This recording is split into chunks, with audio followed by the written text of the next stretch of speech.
Y'all, I know I haven't vlogged in a little while and I'm like a little bit behind, but I just wanted to catch up on I Dream of Nene the Wedding and the New Atlanta. So since I don't have that many notes for both, I'm gonna just compile them into one vlog. So I'm gonna start with I Dream of Nene from episode 4 on. So in episode 4, the main things that really happened in episode 4 was um Nene confronting Tiffany about dropping the ball on her wedding, and Tiffany is like, well, I don't feel like I've done anything wrong or whatever. According to Nene, Tiffany was always late, wasn't answering her calls, wasn't sending her ideas. So Nene was just over it, and she just confronted her and was like, you know, you're not doing anything. You're not on your job or whatever. So Tiffany is like, well, then if this is how you feel, Nene, why did you hire me? She said, well, to keep it real, I hired you because the other planners were busy. I was like, oop, that was a read. So then, Cynthia suggested that she hired Tony Conway, and Tony Conway was the one that did Cynthia's wedding, which it was a nice wedding. It was a different wedding, like it was unique, but it was a nice wedding. And from what it looks like, as soon as Nene gave Tony a call, he was on it. Everything Nene wanted, he gave her, and I mean, he would warn her about the budget if they were going over, if they needed more time, but he was on it from day one. Like, and he didn't even break a sweat.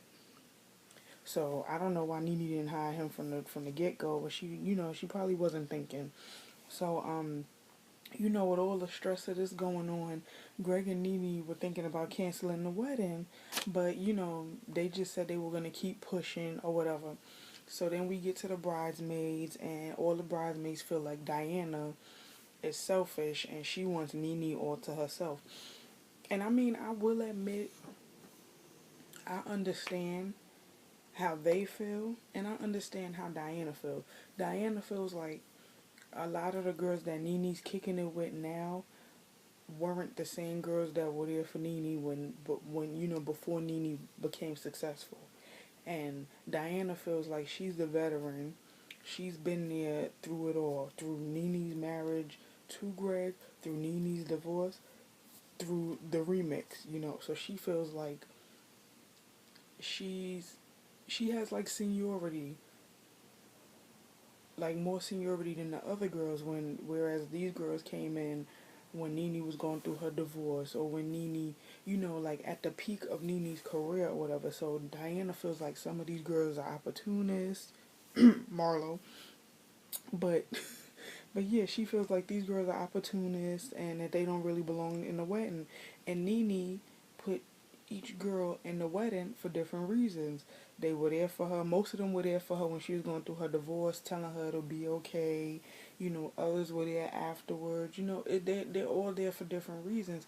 But Nene wants them all together because each lady was there for her. So, I mean, I get it. So in episode 5, Nene is going to look at the garden. That's the venue that she wants to have the wedding at, and she shows it to Tony. Tony tells her and Greg that the garden may not be the best place to have the wedding. That doesn't sit right with Nene. So Tony tells Nene that instead she should have her wedding in like this hotel reception area. It's a reception, like a reception, like this big reception area in a hotel. And Nene is like so against that. She doesn't want to do it. She's like, no, I never dreamed about having my wedding in no hotel or whatever. But as time goes on, Tony convinces her that, and he shows her her vision. Like, she wanted crystals and diamonds and roses, like all this extravagant stuff. And as the episode goes on, Tony is showing her what will be where, how it will look, whatever, whatever. And this is the reason why the garden wouldn't have worked for it. I mean, I got it. And I mean, when we saw the wedding was beautiful. So the bridesmaids meet up to have a spilling the tea party, and they all put their issues on the table, where some of them feel a certain way towards Marlo, and a lot of them feel like Diana feels like she's, better than everybody. or whatever. I mean, it gets a little messy or whatever, but they kind of sort of hash out their issues. So, and I mean, with this spilling the tea party, all of them had issues. It wasn't just, everybody pointing the finger at Marlo or Diana. They all had issues with each other, but they cleared the air, and that's what Nene wanted. So then Nene and Diana meet up, and Diana confronts Nene because she feels like Nene didn't have her back with the tea party and she was attacked or whatever. So Nene got on Diana. She's like, you know what? I love you. You're my best friend. But who died and made you queen of everything? She was like, you're basically sitting up here worried about what these girls are doing to you or whatever. You're not seeing what you're doing to our friendship. So what you need to do is just whatever is going on, just let it go and have fun. It's not been fun with you since this whole thing started. So she apologized to Nene, promised to be the bigger person and, to move forward. And Nene was like, well, I hope so because I would hate to fire you. So episode 6, they go to Cancun and they're having a blast. They're having parties. They're going swimming with the dolphins. They're going surfing on this little wave thing. It looked like I don't want to say it wasn't a wave pool, but it was like a little surfing thing, like a wave thing. So they're going on that and they're having a ball. And then that night, like, some picture was mailed to Nene like as a wedding present, and it was a big drawing of Diana and Nene, and everybody sitting there like, this is weird as hell. That picture did look weird. And Marlo came in and she's laughing at it or whatever, but it's like nobody knew where the picture was from. They even asked Diana if she got that picture made, and she said she didn't. So nobody knows where the picture came from. And when this was going on, I went on Twitter and I looked up Nene, and Nene said she still don't know where the picture came from. So I'm like, I think either Marlo was behind it and didn't want to admit it, and then I was thinking that it could have been Diana, but Diana didn't even know where the picture came from. So who knows? That's still a mystery. Hopefully we'll find out someday. But Diana, while they were in Cancun, she came up with this idea. Since the saying when you're about to get married is something old, something new, something borrowed, something blue. So what she had the bridesmaids do, she had all of them dress up in pretty shades of blue dresses, and the only one that was to stand out was Nene. Of course, Marlo couldn't follow them damn directions, and she decides she's gonna wear a different dress. I mean, her dress did have like a good shade of blue in it, but her dress was different from everybody else's. Diana wanted all the bridesmaids to have on just straight blue dresses. Different shades of blue, but it just had to be a blue dress. She had to wear something different.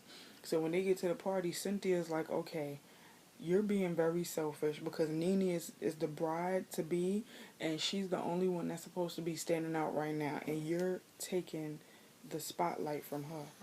So after all the girls pointed this out, Marlo goes into this sad sappy, oh, I didn't have my parents in my life, so I need to do things to make me feel special, and blah, blah, blah. And I'm like, don't nobody care about your damn background. Nobody cares about your background. This is supposed to be about Nene and her day, and y'all are all supposed. It's supposed to be all eyes on Nene, not eyes on Nene and Marlo. And since this show has started, Marlo has just been selfish every episode, making it about her. Bitch, you not getting married, and at the rate you going on reality TV, you might not ever get a ring. I'm just saying, like, she just irked my nerves, and I felt like this was like the last straw, because it's like Nene hasn't really asked for much from you, but to give her the spotlight on her day, and she shouldn't even have to ask that of you. You're a bridesmaid, okay? A bridesmaid is supposed to support the bride and help the bride, not put all the attention from the bride to themselves. That's not fair. So miss us with that bullshit sad ass story, because nobody cares. But anyway, so now we get to the season finale, and Tony is preparing the wedding venue, and Nene is super duper nervous, and she's also a little upset because it's like a couple of days before the wedding and Greg still hasn't signed the prenup. So when she goes to confront him about it, he still hasn't made mention of signing it. So the day before, I believe, is a wedding rehearsal, and Greg comes up to her and he's like, I signed the prenup. You know, it's no problems from here on out. We're in this for the long haul. I love you. I want to do this to make you happy. So the day of the wedding, Nene is nervous. You know, she's extra nervous because somebody leaked her wedding invitation, and she doesn't know who. So she's, she was nervous about security and hoping that they could, keep it together because some people might try and crash her wedding. So when the bridesmaids are getting dressed in their dresses, of course, once again, Marlo wants to go and confront Nene about something she don't like about her dress. And when she went to go confront Nene, Nene was like, you know what? I'm not having it right now. Not today. Go on with that, Marlo. I was like, that's right, Nene. This is your day. Shut that bitch down. So the wedding started. A lot of Nene's cast members from Real Housewives of Atlanta was there. Phaedra was there, Candy was there, Kim was there. Um, I believe Portia came. I didn't see Kenya there, but I heard she was invited. But I saw Walter there. Like, it was like a bunch of people there that's from the Bravo family, that's friends of Nene from her working with the new normal or whatever. So she walked down the aisle and she had Bryson and Brent walking her down the aisle and she looked flawless. Nene was a beautiful bride and her gown was to die for. It was so nice. But you know how they all walked down the aisle was nice. It was just beautiful. Like it was real romantic. There was roses everywhere or whatever. It was just nice. So when they went from the wedding, they said that I do, smooch here, smooch there. Party time, it looked like they had a ball during the party. And then I love how Greg, because I remember him saying this idea in an earlier episode, but I love how he had all the men line up and say, 9 things that he loved about Nene. And then the last thing was when he was the last guy, so he said, I'm gonna be the last man standing in your life. I was like, you go ahead, Greg. But that's basically how the season finale ended for I Dream of Nene. I mean, I liked the show. It was okay, for it being her show. It was a nice show, beautiful wedding. So it just continues on with Real Housewives of Atlanta. Alright, so now the new Atlanta. So, in episode 4, the main things that happened, Emily, it continued with Emily after her being drunk or whatever. She treats her ex-boyfriend like a rebound and he's tired of it. Um, you know, and I mean, they broke up because from what was said, I think Justin had like alcohol, like he was an alcoholic, so he had issues, like his own issues to deal with. And from what Emily said, he cheated on her, and he thinks that she doesn't know about it. So, I mean, I understand that, but for you to treat him how you treat him is dead wrong. Like just because he'll always be there for you, does not mean you could keep calling on him. Because if you sending him mixed signals, if he's your ex for a reason, and it should be like that. Like, it should be boundaries. I honestly don't even think exes should be friends anymore. Like, just leave it alone. That's the past. Let it go. So Vaughn is having his promo party for men, and it's like for this book that he wrote called The Man You All Want or something like that. So, the men are there, they're talking about relationships, they're talking about sex, they're talking about marriage. They're just talking about things from a male perspective. And Vaughn is saying that next time he does a promo party for this book, he's going to make it co-ed. So it's both, both men and women. So, this all is happening like around Valentine's Day. So they're having a Valentine's Day party. And at this time, Vaughn in Africa, they have like their little, flirting relationship type thing going on. And at the same time, Alex and Africa, they got beef. So Alex, of course, is gonna go after Vaughn just to make Africa mad. And Africa and Vaughn have a mutual friendship. They have a mutual understanding. And Africa's not worried about Alex. She's like, the queen doesn't come to her subjects. I'm like, I hear that, Africa. So she's not sweating Alex and her childish ways or whatever. But Alex really thinks that she's gonna get Vaughn. We'll see. So Vaughn and Alex, they're at his, if I'm not mistaken, they're at his house. Yeah, they're at his house, and, he's asking Alex, why do you look at me the way you do? Or why do and Alex is like, well, I feel like me and you, we're two powerful people, and we could, be a powerful couple. Nobody can touch us, whatever, whatever. So Vaughn is just like, I don't want to say he's playing with Alex's emotions, but he's just seeing he sees right, in my opinion, he sees through Alex and the game that she's playing.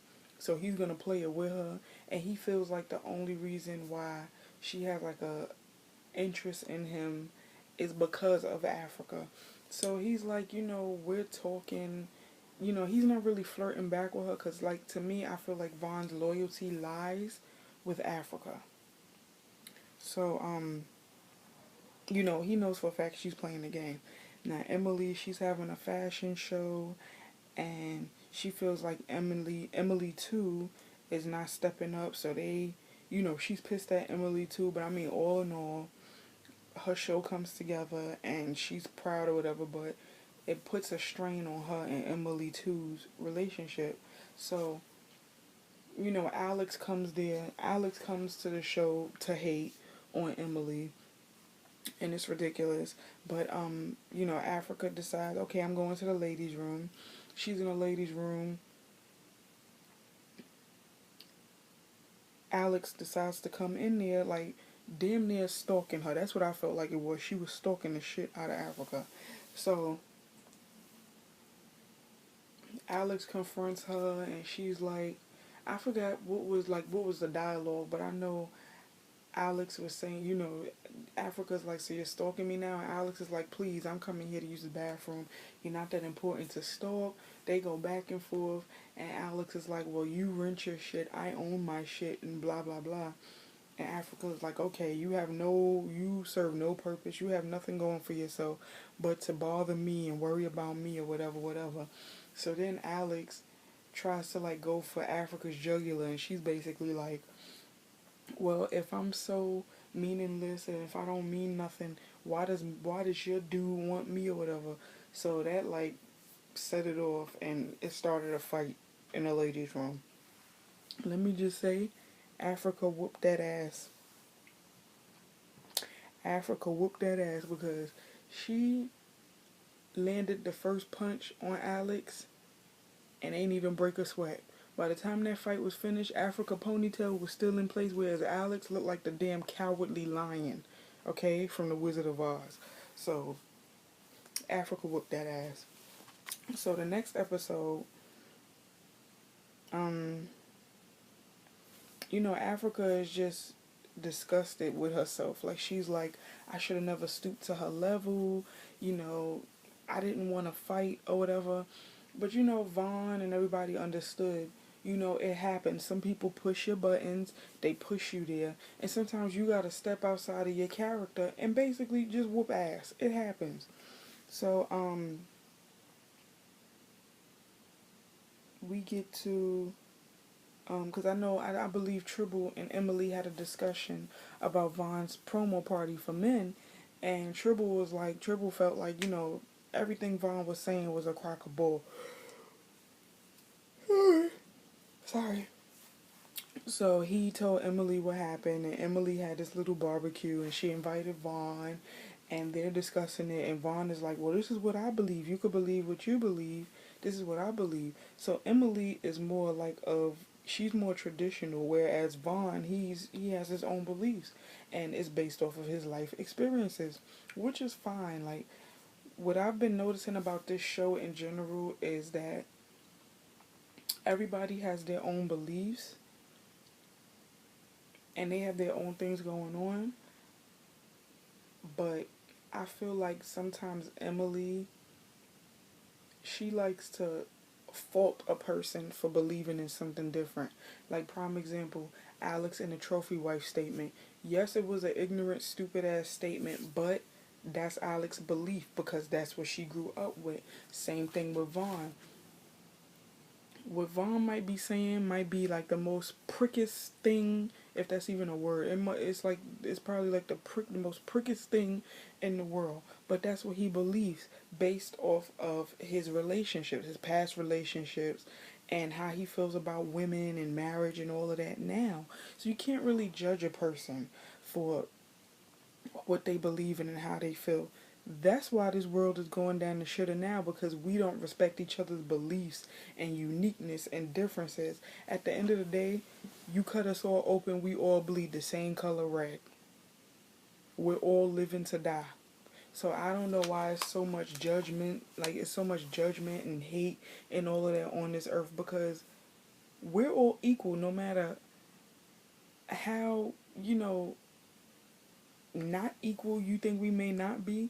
We're all equal. Like I said, we all born the same way. We all gonna die. We might not die the same way, but we're all gonna die. And like I said, you cut us all open, we all bleed the same. So I really don't think Emily should have judged Vaughn for his beliefs with relationships, but it is what it is. So we get to the and in the same episode, they were at, I think, Gas's, that's Vaughn's friend, his birthday party, and Vaughn is there and he's flirting with Africa and whatnot, and then next thing you know, he meets up with this other girl and leaves the club with her, and left Africa standing there like Boo Boo the Fool. So we get to the next episode, and Alex feels like Vaughn didn't reach out to her to check on her after the fight or whatever. And Vaughn is like, well, what do you really want from me? And she's like, I just want to know that you care. Like, I want you to check on me and see how everything is going or whatever. So, afterwards, we go to Africa and she's rehearsing with her group. And she's feeling some kind of way at this rehearsal because she's going to be rehearsing with Vaughn.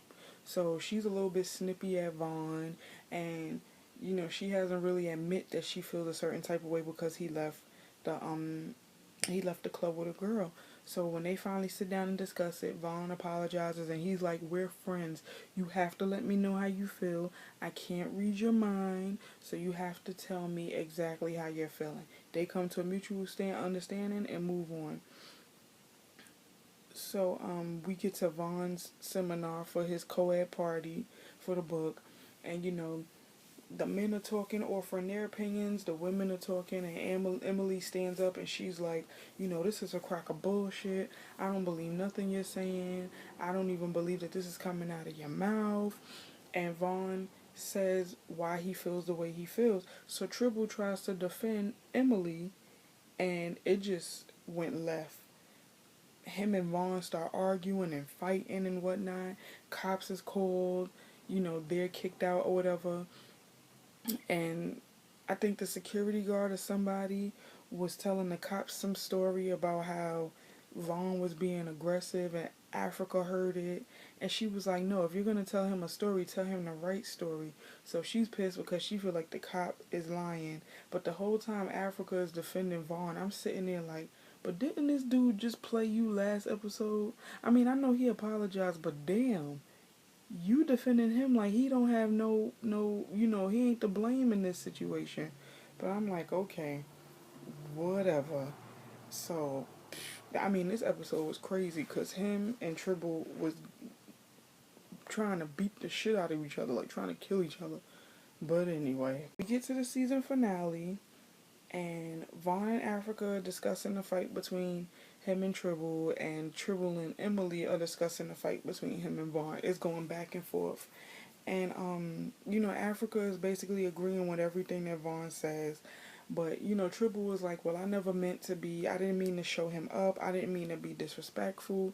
I just wanted to make a point, and I felt like my voice wasn't heard. So, Emily understood it, and Triple said that next time he sees Vaughn, he's going to apologize.